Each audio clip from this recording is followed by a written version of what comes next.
Hi, I'm Stefan, the BMW DIY guy, and I'm here at Cryomode here outside Seattle because I want to show you everything about automotive dry ice cleaning and why you would want to do this.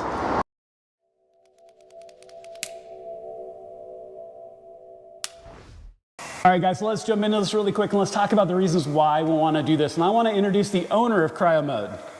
Hi, Stefan. Ruben Alanis. I am co-founder of Cryomode Dry Ice Solutions with my co-founder Scott Glasser here in Linwood, Washington. Well, very cool. So now I don't really know anything about this at all. And so I wanted to come to the experts. You're really the only one in the region, right? Yeah, at the moment it seems to be the case. Yeah, it's really cool. And they get customers that come in from all over the place from what I understand. But what is dry ice cleaning? Why do we want to do this?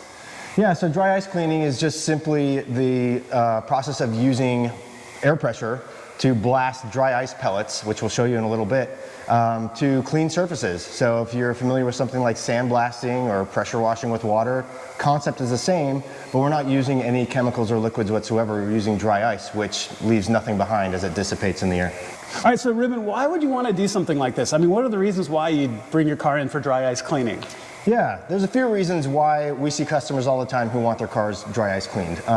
One is we work with a lot of enthusiasts, just people like you and me. We love our cars, we're obsessed about them and want them to be as clean as possible. And it's not often that you have a chance to actually really fully clean what's underneath your car. So that's number one. I'd say secondly is going to be people who are getting ready to prep their car for sale. So everybody knows, I think by now, sites like Bring a Trailer and Cars and Bids, even eBay, other sites are becoming pretty prevalent to sell higher end cars or really good examples of cars. And if you've ever seen a car that's been dry ice cleaned versus one that hasn't, it's going to bring in more bids typically if you have that work done. So we work with a lot of people in that scenario. And then lastly are the drivers and the racers. So if you're a race car driver or if you're somebody that's constantly working on your car, you know how nasty it is under there. And you're the one that has your hands in it all the time typically, so you're the one that's going to want it clean, and there's really no better way to do it than using dry ice, as we'll show you in a little bit. Yeah, no, that makes sense. Now, there's one additional thing that kind of interested me is actually looking at cleaning as a form of maintenance, right? So I really keep close track of my cars and really take care of them. And so if there's an oil leak or something else, I notice it really quickly because I keep my engines clean. But something like this is kind of next level cleaning. Yeah, it really is. You know, most cars, no matter where they come from, have some sort of cosmoline or undercoating underneath them, not to mention all of the dirt and grime and oil over the years. So it can be difficult to really understand, well, where is that drip actually coming from, right? Especially if it's been running for a while. You'll see with dry ice that we get everything spotless. We get any... All right, y'all, so you can tell there's a lot of reasons to do work like this, which is really cool. And I'm excited. And this is actually my X5 here in the background today. We're going to be using it as an example, and we're going to be looking at the underside of the motor as a form of cleanliness as maintenance. This is an 01 X5, so it definitely has some reasons to clean up the bottom. So let's jump in, let's take a look, let's see what this sort of work can do for you. All right, y'all, so we are here at the back of the car because you know what? I think we're going to show the rear differential. This is going to be some of the best cleaning opportunity. When you look at the control arms and all just the years of grime and residue that build up here on the differential, this is going to show you really the difference that this can make. I'm really impressed by this. I can't wait to get this going.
All right, guys, so all done. As you can tell, I am really, really impressed by this. This is just a sample of what these guys can do. I mean, I would love to drop my car off here for a week, honestly, and have them do the entire car. They can do wheel wells, they can do your wheels, everything from cosmetic to maintenance, like I was mentioning. But this is such a cool innovation. So instead of pressure washing, which can get water all over the place, or sandblasting that you can't use on soft surfaces, this works just beautifully on multiple surfaces. And they were even telling me you can do it on the interior as well. They showed me some Alcantara steering wheels that they used this dry ice cleaning on, and it worked perfectly. So there almost isn't a surface these guys can't work on. But I'm really grateful for them giving me this demo today. Got a chance to get my own car just touched up just a little bit, and this is something I highly suggest you check out. If you're here in the Seattle area, make sure to check out Cryomode, give them a call and see what they can do for you. Thank you so much for watching. I really appreciate it. I have a ton of projects coming up, so please make sure to click like and subscribe. It makes a huge difference to my channel, and I'll see you on my next video.